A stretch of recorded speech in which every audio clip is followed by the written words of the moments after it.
everyone, today we are making lemon dill hummus, and what you're going to need is a nifty food processor. Doesn't have to be regulation size. We're going to need some chickpeas, which are also garbanzo beans, same thing. Tahini, yes, this is the most expensive ingredient. This was $7, but you're only going to need, I think, 3 tablespoons. I will have the amounts at the end of this video for these. You're going to need lemon juice, real, not the fake kind, or you can squeeze some lemons. I think we need, what do we need here? 1/4 cup of that.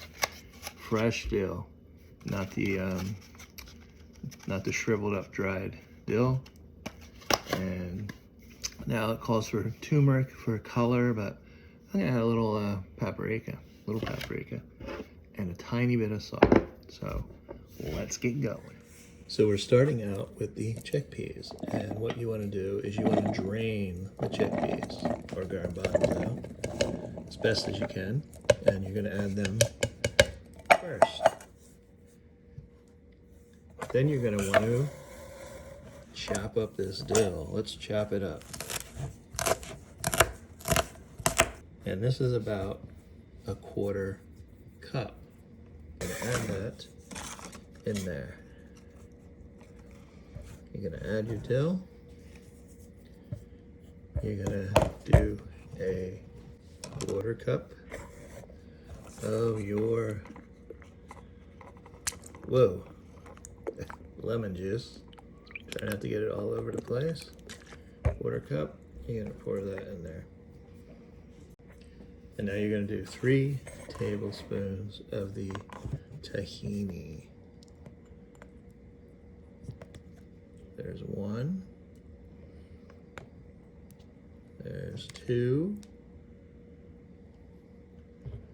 And there is 3 tablespoons. Okay.